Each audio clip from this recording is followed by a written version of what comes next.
தலைவர் ரஜினிகாந்த் அவர்கள் சொன்ன பதிலால் நிருபர்கள்லாம் ஷாக் ஆயிட்டாங்களாம்.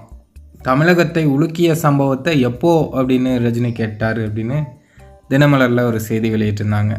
தினமலரில் மட்டும் இல்லை, ஒரு சில முக்கியமான பத்திரிகைகளில் அப்புறம் டிவி சேனல்ஸ்லலாம் இப்படி தான் தலைவர் பேசினதை போட்டு விமர்சனம் பண்ணிகிட்ருக்காங்க. கூடவே மக்கள்கிட்ட கருத்து கணிப்பும் எடுக்கிறாங்களாம். ரஜினி இப்படி சொல்லியிருக்காரே, இது பற்றிய உங்கள் கருத்து என்ன அப்படின்னு. நாட்டில் எவ்வளவோ பிரச்சனைகள் நடந்துகிட்ருக்கு, அது பற்றியெல்லாம் இவனுங்க கருத்து கணிப்பு எடுக்க மாட்டானுங்க.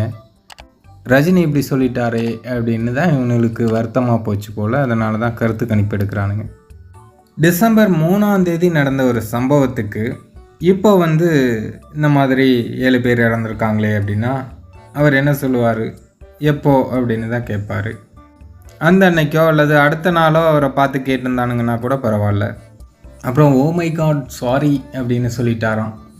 பின்ன என்ன ஆஹாஹான்னு சிரிச்சிட்டு ஐ எம் வெரி ஹாப்பி அப்படின்னு நான் சொல்லுவார். ஒரு துக்க சம்பவம் நடந்திருக்கு அப்படின்னா அவருடைய வருத்தத்தை தான் வெளிப்படுத்த முடியும், வேறு என்ன செய்ய முடியும். இதில் வேற இவனுங்க ஷாக் ஆகுறானுங்களாம். அதாவது ஆளுங்கட்சி எதிர்கட்சி அப்படின்னு அரசியல் கட்சி நடத்துகிறவங்கெல்லாம் சொல்கிற பதிலால் இவனுங்க ஷாக் ஆகுறது இல்லை, தலைவர் சொன்ன பதிலால் இவனுங்க ஷாக் ஆகிட்டானுங்களாம். தலைவர்கிட்ட இருந்து அப்படி என்ன தான் எதிர்பார்க்குறானுங்க அப்படின்னு தெரில.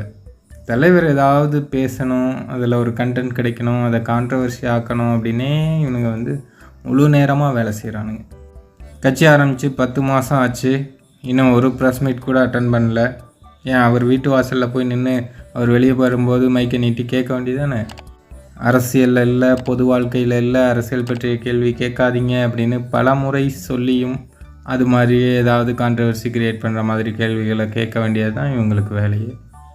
ஆனால் தமிழ்நாட்டை ஆள்றவங்கக்கிட்டேயோ அல்லது அரசியல்வாதிகள்கிட்டேயோ இவங்க எந்த விதமான கேள்வியும் கேட்குறது கிடையாது.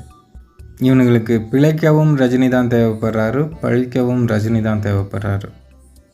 தலைவரோட ரசிகர்கள் அனைவருக்கும் அன்பு வணக்கம். நம்ம சேனலோட வளர்ச்சிக்கு நீங்கள் உதவணும் அப்படின்னு நினச்சிங்கன்னா ஸ்க்ரீனில் தெரிகிற கூகுள் பே, ஃபோன்பே நம்பருக்கு உங்களால் முடிஞ்ச உதவிகளை பண்ணலாம்.